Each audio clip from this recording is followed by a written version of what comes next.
Hello नमस्कार दोस्तों, आप लोगों का फिर से स्वागत है बीएससी पटना क्लास में। तो आज हम लेके आए हैं आप लोग के लिए हिस्ट्री का फर्स्ट चैप्टर, जो अतुल्य क्वेश्चन हम कराने वाले हैं। तो आज चलिए हम कुछ 5-6 क्वेश्चन देख लेते हैं कि ऑब्जेक्टिव टाइप का है, ठीक है, उसको सॉल्व करेंगे। उसके बाद हम लोग फिर सब्जेक्टिव सॉल्व करेंगे, ठीक है। तो चैनल पर लाइव जुड़ जाएँ आप लोग, अभी लाइव हो जाएगा क्लास आप लोग के लिए। और नोट करना है वो भी नोट कर लीजिएगा आप लोग, ठीक है। पहला का आंसर तो आप लोग देख ही रहे हैं, ठीक है। यह चैप्टर हिस्ट्री का 1 है, ठीक है। यूरोप में राष्ट्रवाद, ठीक है, इसको हम पढ़ेंगे। तो आप लोग लाइक करते चले वीडियो को, और चैनल पर नए हैं जो स्टूडेंट वो सब्सक्राइब भी कर ले, क्योंकि इसी चैनल के थ्रू आप लोगों को रोज़ क्लास लाइव होगा 10:30 बजे, ठीक है। 10:30 बजे आप लोग क्लास में आ जाएं, ठीक ना। ठीक है, बहुत अच्छे आप लोग जुड़ते चले, इसी तरह बहुत अच्छे जुड़ रहे हैं आप लोग। तो चलिए पहला क्वेश्चन का आप लोग देख ही लीजिए। इटली एवं जर्मनी, देखिए इस तरह से पहला क्वेश्चन हम करेंगे। इटली एवं जर्मनी वर्तमान में किस महादेश के अंतर्गत आते हैं? तो किस महादेश के अंतर आते हैं? तो आप लोग आंसर देख लिए होंगे, यस, यूरोप के, ठीक है। ऑप्शन नंबर 3 हो जाएगा, ग नंबर। चलिए नेक्स्ट क्वेश्चन 2 नंबर देख लेते हैं। इसके आंसर आप लोग बताएंगे। फ्रांस में किस शासक वंश की पूर्ण स्थापना विनय कांग्रेस द्वारा की गई थी? बताओ। बहुत अच्छे आप लोग आंसर दे रहे हैं, इसी तरह आंसर देते रहिए, अच्छी बात है, बहुत अच्छी। फ्रांस में किस शासक वंश की पूर्ण स्थापना विनय कांग्रेस द्वारा की गई थी? अभी सप्लीमेंट्री एग्जाम होने वाला, उसमें भी बहुत आप लोग के महत्वपूर्ण ये सब भी ऑब्जेक्टिव होने वाला है। तो आप लोग ज़्यादा से ज़्यादा जो बच्चा फेल हो चुका है उसको भी शेयर कर दें, ठीक है। बहुत अच्छे हैं, इसी तरह जवाब देते चले, बहुत बढ़िया आप लोग हैं। चलिए इसका आंसर हो जाएगा आपको दो का, दे दिए आप लोग आंसर। तो चलिए हम भी बता देते हैं आपको आंसर क्या होगा। इसका भी आंसर ग हो जाएगा, ठीक है। कौन? बोर्बो वंश, ठीक है, इस तरह से हो जाएगा। चलिए आगे देख लेते हैं ऑप्शन नंबर, क्वेश्चन नंबर 3 में।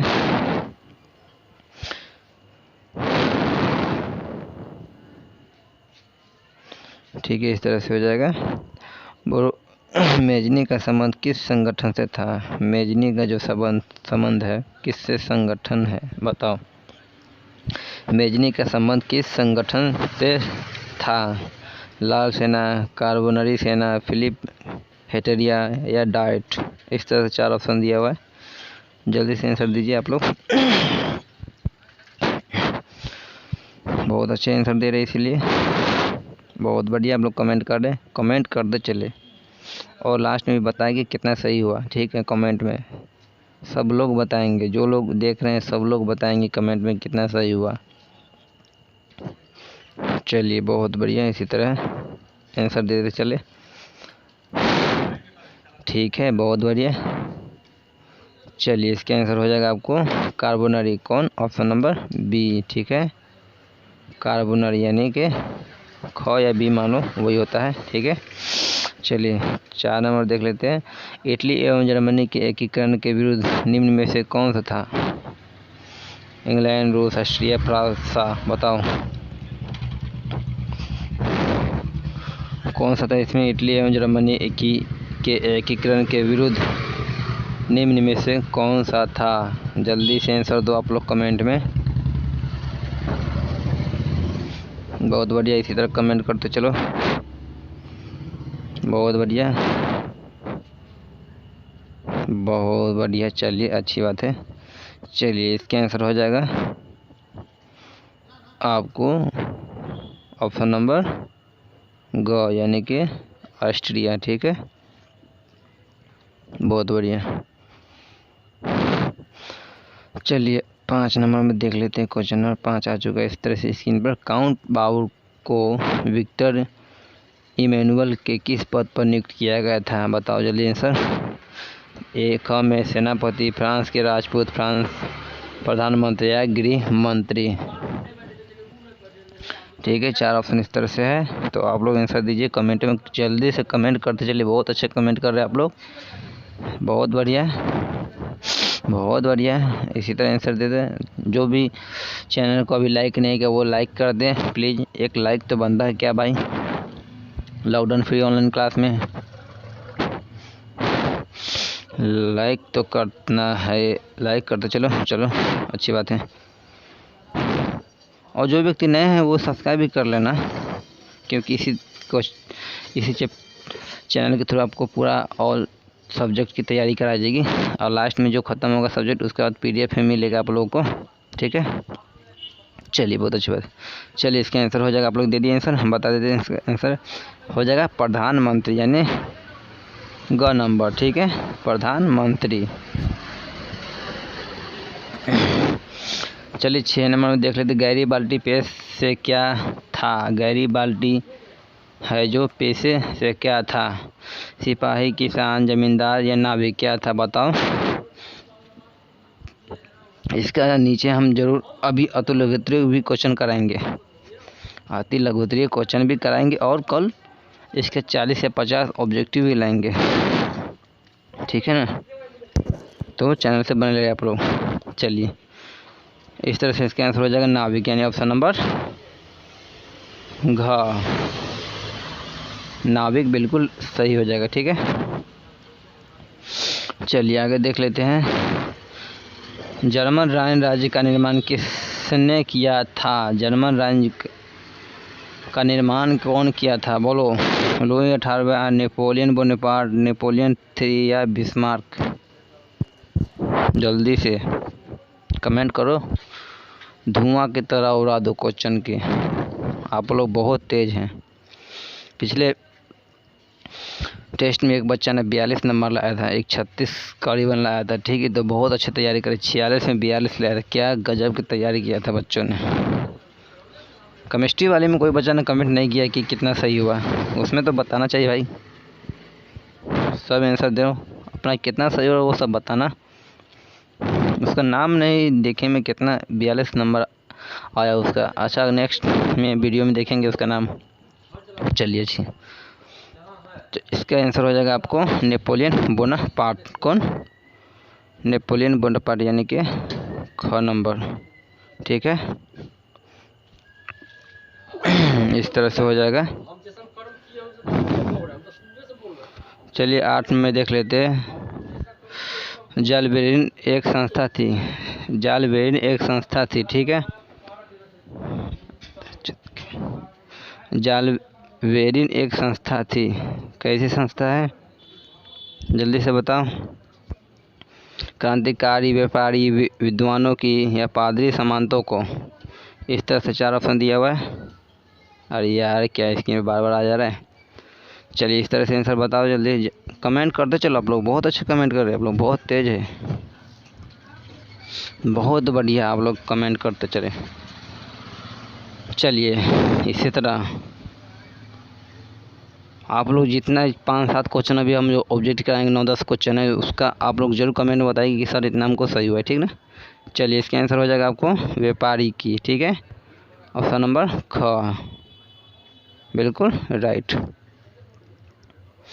चलिए 9 नंबर देख लेते हैं। रक्त एवं लौह की नीति का अवलंबन किसने किया था। रक्त एवं लौह की नीति का अवलंबन किसने किया था, मेजनी, हिटलर, बिस्मार्क या विलियम एक ने। जल्दी से कमेंट करो, बहुत अच्छे कमेंट कर रहे हैं, इसी तरह कमेंट करते चलो आप लोग।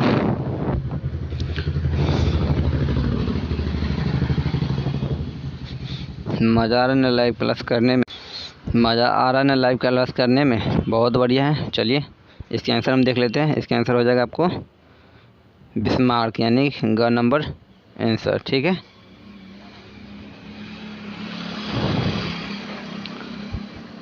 फ्रैंकफर्ट की संधि कब हुई थी। फ्रैंकफर्ट की संधि कब हुई थी बताओ कमेंट में। फ्रैंकफर्ट की संधि बताओ, 1864, 1866, 1870 या 1871। इस तरह से 4 ऑप्शन दिया हुआ है, कमेंट करें आप लोग। चलिए इसका आंसर हो जाएगा आपको घ नंबर, यानी कि 71, ठीक है, बिल्कुल राइट आंसर। चलिए 11 नंबर क्वेश्चन देख लेते हैं। यूरोपीय वासी के लिए किस देश का साहित्य एवं ज्ञान विज्ञान प्रेरणा स्रोत रहा? तो चलिए इसका आंसर हो जाएगा आपको यूनान। कौन? ख नंबर। चलिए 12 नंबर देख लेते हैं। 1829 ईस्वी का एड्रियानोपुल की संधि किस देश के साथ हुई थी? इस तरह से आ चुका है क्वेश्चन स्क्रीन पर। 12 नंबर तुर्की, यूनान, हंगरी, पोलैंड, 4 ऑप्शन इस तरह से है। आंसर आप लोग कमेंट करो, बहुत अच्छे कमेंट कर रहे, इसी तरह कमेंट करते चलो।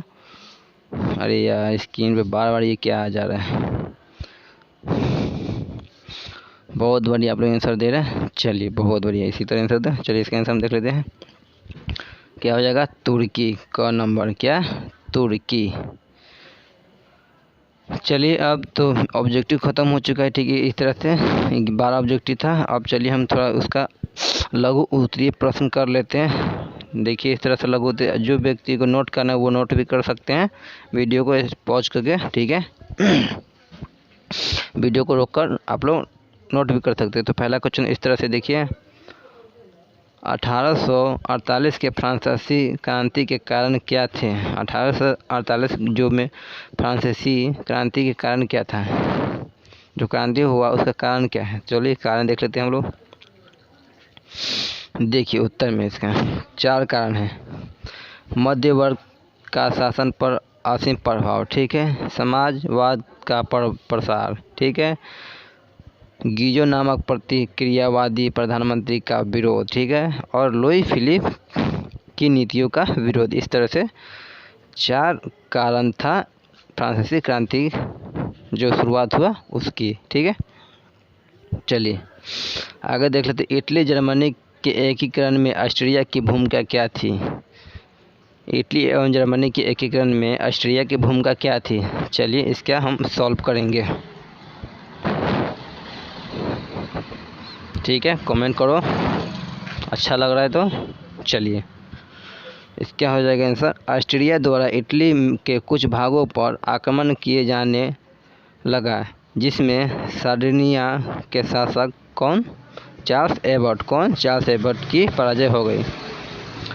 आप लोग याद रखिएगा कौन? चार्ल्स एबर्ट ऑब्जेक्टिव में पूछा जाएगा। ऑस्ट्रिया के हस्तक्षेप से इटली में जनवादी आंदोलन को कुचल दिया गया है। क्या कर दिया गया? कुचल दिया गया, ठीक है, समझते चलना। और मेजनी की हार हुई। किसको हार हो गई? मेजनी को हार होगी। धीरे धीरे इटली में जन जागरूकता और राष्ट्रीयता की भावना बढ़ने लगी, ठीक है। जर्मनी राज्यों में बढ़ते हुए विद्रोह को ऑस्ट्रिया और प्रशासन ने मिलकर दबा दिया। क्या किया? मिलकर दबाया, बहुत दबाया। इसलिए यह भूमिका थी जर्मनी ऑस्ट्रेलिया एकीकरण में ऑस्ट्रेलिया की भूमिका थी, ठीक है। चलिए आगे देख लेते हैं 3 नंबर में। यूरोप में राष्ट्रवाद को फैलने में नेपोलियन बोनापार्ट किस तरह सहायक हुआ? किस तरह से सहायक हुआ, ठीक है। तो चलिए इसके अंदर देख लेते। नेपोलियन बोनापार्ट प्रथम में जब इटली पर अधिकार किया तो उसने छोटे छोटे राज्यों का अंत कर दिया, ठीक है। जैसे छोटे छोटे राज्य था उस तरह को अंत कर दिया उसने। रिगाओ, फेरार, बोलोना तथा मोडेना को मिलकर एक छोटा सा गणराज्य की स्थापना कर दी गई थी, ठीक है ना। इससे ट्रांसपार्निक गणतंत्र कहा गया। क्या कहा गया? ट्रांसपार्निक गणतंत्र कहा गया। इससे वहाँ के लोग में राष्ट्रीयता की भावना का प्रादुर्भाव क्या हुआ? प्रादुर्भाव हुआ, ठीक है, प्रादुर्भाव हो गया। नोट भी कर लेना है तो नोट कर लेना इसको, वीडियो को रोक कर, ठीक है। कमेंट करते चलना अच्छा लग रहा है तो। चलिए 4 नंबर में देख लेते हैं। गैरीबाल्डी कार्यों का चर्चा की। गैरीबाल्डी की क्या कार्य था उसके बारे में चर्चा करेंगे हम लोग। चलिए गैरीबाल्डी पेशे से एक नाविक और एक मेजनी के विचारों का समर्थन था, परंतु बाद में कबूतर के प्रभाव में आकर संवैधानिक राजतंत्र का पक्षधर बन गया। ठीक है, गैरिबाल्डी ने अपने कर्मचारियों तथा स्वयंसेवक की शासन स्तर सेनाओं बनाई। ठीक है, एक सेना बनाया, ठीक है ना, जिसे लाल कुर्ती नाम से जाना जाता है। उस सेना का नाम क्या रखा गया था? तो लाल कुर्ती। इसकी सहायता में 1860 ईस्वी में नेपल्स के राजा कौन था? नेपल्स के राजा को क्या कर दिया? पराजित कर दिया। इसके बाद सिसिली पर विजय पाई। कहाँ पर? सिसिली में विजय पाई। ठीक है, इन रियासतों की अधिकांश जनता बोर्बो राजवंशों की निरंकुशता शासन से तंग आकर गैरिबाल्डी का समर्थन बन गया। ठीक है, इस तरह ऑब्जेक्टिव हम कराए थे ना उसमें। गैरिबाल्डी ने यहाँ गणतंत्र के स्थापना की तथा विक्टर इमैनुअल के प्रतिनिधि के रूप में वहाँ की सत्ता संभाली। ठीक है, बाद में उसने कबूतर के परामर्श पर पोप पर कब्जा कर लिया। इसके बाद उसने अपने सारे जीते हुए इलाकों को विक्टर इमैनुअल को सौंप दिया। किसको सौंप दिया? विक्टर इमैनुअल सौंप दिया। उसने विक्टर को संयुक्त इटली का राजा घोषित कर दिया और सार्डिनिया का नाम बदलकर इटली का राज्य कर दिया गया। ठीक है, किसका नाम बदलकर? सार्डिनिया का नाम बदलकर इटली राज्य का नाम कर दिया। चलिए आगे देख लेते हैं। विलियम के बगैर जर्मनी का एकीकरण बिस्मार्क के लिए असंभव था। कैसे? बताओ। चलिए, जर्मनी 1830 में विलियम प्रथम प्रासाद का शासन बना। वह साहसी, व्यवसाय कुशल और योग्य सैनिक था। ठीक है, कैसा था? योग्य सैनिक था। सिंहासन पर बैठते ही उसने सैनिक बढ़ानी शुरू कर दी। क्या? उसने अपने सैनिक को बढ़ाना शुरू कर दिया। उसने जर्मनी राष्ट्र को एकता के सूत्र में बांध के उद्देश्य को ध्यान में रखकर महान कूटनीति बिस्मार्क को अपना चांसलर क्या नियुक्त कर दिया गया। अतः विलियम प्रथम के बिना जर्मनी एक एकीकरण बिस्मार्क के लिए असंभव था। ठीक है, चलिए अब दीर्घोत्तरीय क्वेश्चन 150 शब्द में देख लेते हैं। यह तो लघुत्तरीय था, अब दीर्घोत्तरीय है। इटली के एकीकरण में जर्मनी, कबूतर और गैरिबाल्डी के योगदान को बताओ। ठीक है, इसका योगदान क्या था उसके बताएंगे। मेजनी कबूतर का योगदान: मेजनी साहित्यकार, गणतांत्रिक विचारों का समर्थन और योग्य सेनापति था। मेटरनिक युग के पतन के बाद विभिन्न परिस्थितियों में इटली में मेजनी का प्रादुर्भाव हुआ। ठीक है, उसके योगदान निम्न है। चलिए योगदान देख लेते हैं। उसने यंग इटली नामक संस्था का गठन किया और युवा शक्ति में विश्वास करता था। ठीक है, वहाँ युवा शक्ति यानी अब सब युवा को एक शामिल किया था। ठीक है, तथा कहा करता था कि यदि समाज में क्रांति लानी है तो विद्रोह का नेतृत्व युवकों को हाथों में दे देना होगा। ठीक है, किसके हाथ में? युवा को। यंग इटली एकमात्र उद्देश्य इटली को ऑस्ट्रिया के प्रभाव से मुक्त कर उसका एकीकरण करना था। ठीक है, उसने जनता जनार्दन तथा इटली का नारा बुलंद किया। इससे युवाओं में एकता का सूत्रपात हुआ। ठीक है, और 2 वर्षों के भीतर यंग इटली के सदस्यों में संख्या 60,000 तक पहुँच गई। कितना हजार? 60,000। उग्र राष्ट्रवादी विचारों के कारण मेजनी की निर्वासित होकर इंग्लैंड जाना पड़ा। ठीक है, वहाँ से अपनी रचनाओं द्वारा इटली के स्वाधीनता संग्राम को प्रेरित करता रहा। इटली के एकीकरण में उसे क्या कहा गया? पैगंबर कहा गया। ठीक है, गैरिबाल्डी का योगदान था। काबूर का योगदान क्या था? ठीक है, काबूर। गैरिबाल्डी को इटली का तलवार कहा जाता है। किसको? इटली की तलवार किसको कहा जाता है? तो गैरिबाल्डी को इटली की तलवार कहा जाता है। उसने लाल कुर्ती नामक युवा सेना का संगठन कायम किया। इटली सहायक ने उसने 1860 ईस्वी में नेपल्स के राजा को पराजित किया। बाद में सिसिली और पोप को अपने कब्जे में ले लिया। ठीक है, इसके बाद गैरिबाल्डी ने अपने सारे जीते हुए इलाकों को विक्टर इमैनुअल के सौंप दिया। ठीक है, और विक्टर को इटली का राजा घोषित कर दिया गया। पिडमोंट सार्डिनिया का नाम बदलकर क्या कर दिया, इटली राज्य कर दिया। ठीक है, क्या कर दिया, इटली राज्य। चलिए इस तरह से एक और क्वेश्चन देख लेते हैं। ठीक है, 5 क्वेश्चन हैं, चलिए हम कर लेंगे आज पूरा क्लास।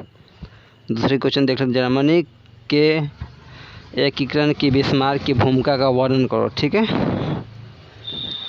चलिए सॉल्व आप लोग नोट कर सकते हैं। ठीक है, 1848 ईस्वी में क्रांति के बाद यह स्पष्ट हो गया कि जर्मनी का एकीकरण क्रांतिकारियों को प्रयत्नों से नहीं होना था। उसका एकीकरण एक सैन्य शक्ति प्रधान साम्राज्य के रूप में उसको द्वारा होना था और इसके कार्यों को पूरा किया बिस्मार्क ने। किसने किया, बिस्मार्क ने। बहुत अच्छा कमेंट करते चलो, आप लोग पढ़ते चलो। जर्मनी 1830 ईस्वी में विलियम प्रथम प्रथा का शासन बना और उसने बिस्मार्क को चांसलर नियुक्त किया। बिस्मार्क प्रथा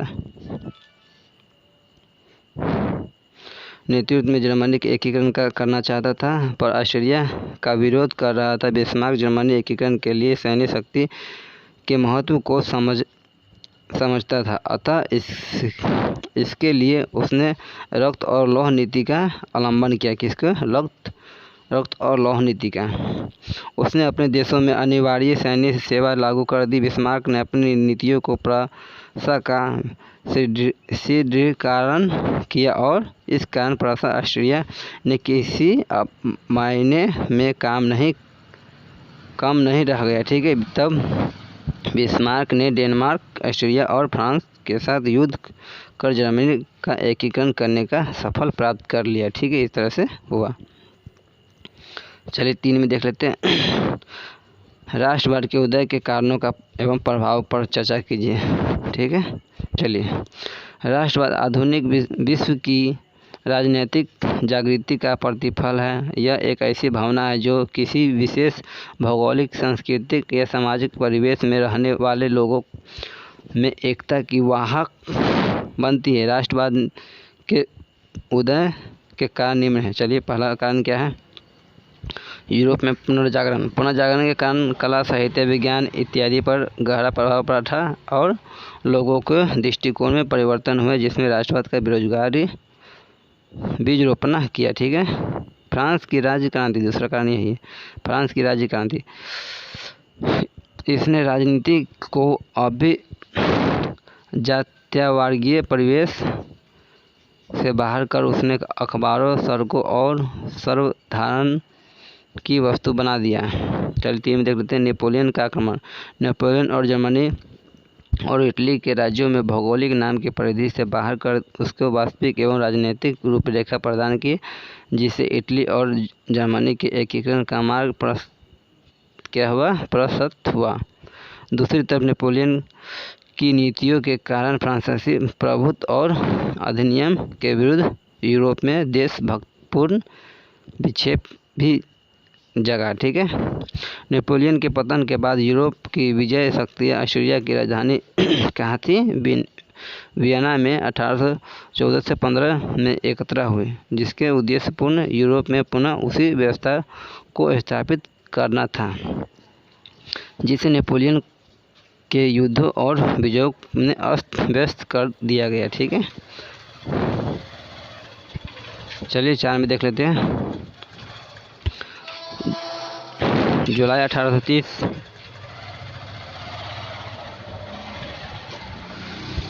1830 की क्रांति का विवरण दो। ठीक है, जुलाई 1830 की क्रांति का विवरण देते हैं। चलिए, चार्ल्स दशम एक निरंकुश एवं प्रतिक्रियावादी शासक था जिसने फ्रांस में उभर रही थी। ठीक है, क्या करी थी, उभर रही थी तथा जनतंत्र भावनाओं को दबाने का कार्य किया। उसने अपने शासनकाल में संवैधानिक लोकतांत्रिक की राह में कोई गतिरोध उत्पन्न किए। ठीक है, उसने उसके द्वारा प्रतिक्रियावादी पोलिग्ने को प्रधानमंत्री बनाया। किसको, पोलिग्ने को क्या बनाया गया, प्रधानमंत्री। पोलिग्ने ने लुई 18वें द्वारा स्थापित समान नागरिक संहिता के स्थान पर शक्तिशाली अभिजातीय वर्ग की स्थापना तथा उसको विशेषाधिकार से विभूषित करने का प्रयास किया। चलिए, उसके इस कदम को उदारवादियों ने चुनौती तथा क्रांति के विरुद्ध षड्यंत्र समझा। अब प्रतिनिधि सदन एक दूसरे उदारवादियों ने पोलिगने के विरुद्ध गहरा असंतोष प्रकट किया। ठीक है, चार्ल्स दशम ने इस विरोध की प्रतिक्रियावादी रूप जुलाई 1830 ईस्वी को 4 अध्यादेशों के विरोध में पेरिस में क्रांति की लहर दौड़ गई। ठीक, और फ्रांस में 28 जुलाई से गृह युद्ध प्रारंभ हो गया। ठीक है, इसे ही जुलाई 1830 की क्रांति कहते हैं। किसको? इसी को। इसके साथ ही चार्ल्स दशम फ्रांस की राजगद्दी को त्याग कर इंग्लैंड चला गया। ठीक है, इस प्रकार फ्रांस में बोर्बो वंश का शासन का अंत हो गया और अलेरियस वंश की लुई फिलिप को सत्ता प्राप्त हुई। ठीक है, चलिए आज के लास्ट क्वेश्चन देख लेते हैं। इस तरह से आप लोग चैनल पर बने हैं तो जरूर लाइक करें, सब्सक्राइब करते चले, कमेंट भी करते चले। चलिए, बहुत अच्छा है। नोट भी कर लेना, ये नोट के बहुत भी इम्पोर्टेंट क्वेश्चन आप लोग देख लें, बुक में भी देख सकते हैं। ये क्वेश्चन बहुत इंपॉर्टेंट है, कितनी बार पूछी गया है। यूनानी स्वतंत्रता आंदोलन का संक्षिप्त विवरण दे। ठीक है, यूनानी उत्तर देख लेते हैं इसका। यूनान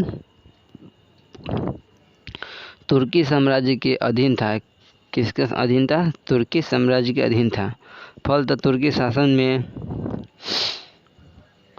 तुर्की शासन से स्वयं को अलग करने के लिए आंदोलन चलाए। ठीक है, यूनान सारे यूरोपवासियों के लिए प्रेरणा एवं सम्मान का पर्याप्त था। ठीक है, जिसकी स्वतंत्रता के लिए समस्त यूरोप के नागरिक अपने सरकार की तटस्थल के बावजूद भी उद्धत थे। इंग्लैंड का महान कवि कौन था? लॉर्ड बायरन यूनानियों की स्वतंत्रता के लिए यूनान में ही शहीद हो गए। इससे यूनान की स्वतंत्रता के लिए संपूर्ण यूरोप में क्या था? सहानुभूति की लहर दौड़ गई। ठीक है, इधर रूस भी अपनी साम्राज्यवादी महत्वाकांक्षा तथा धार्मिक एकता के कारण यूनान की स्वतंत्रता का पतझड़ था। यूनान की स्थिति तब विस्फोट बन गई थी जब तुर्की शासनों द्वारा यूनानी स्वतंत्रता संग्राम में संलग्न लोगों को बुरी तरह कुचलना शुरू कर दिया गया। 1821 ईस्वी में अलेक्जेंडर चीफ सलांटी के नेतृत्व में यूनान में विद्रोह शुरू हो गया, परंतु वह मेटरनिक के दबाव में खुलकर सामने नहीं आ पा रहा था। परंतु जब जार निकोलस आए तो उसने खुलकर यूनानियों का समर्थन किया। ठीक है,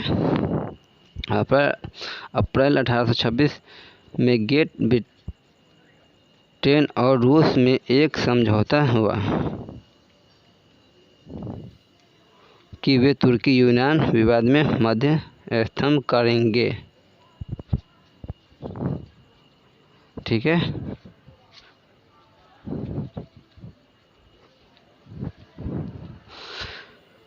तो इस तरह से लघुत्तरीय क्वेश्चन भी समाप्त हो गया।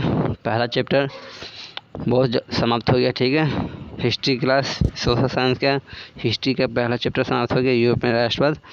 तो इसी से क्वेश्चन इससे बाहर नहीं आएगा, इसको अच्छी तरह से आप लोग लिख के तैयारी कर लेंगे।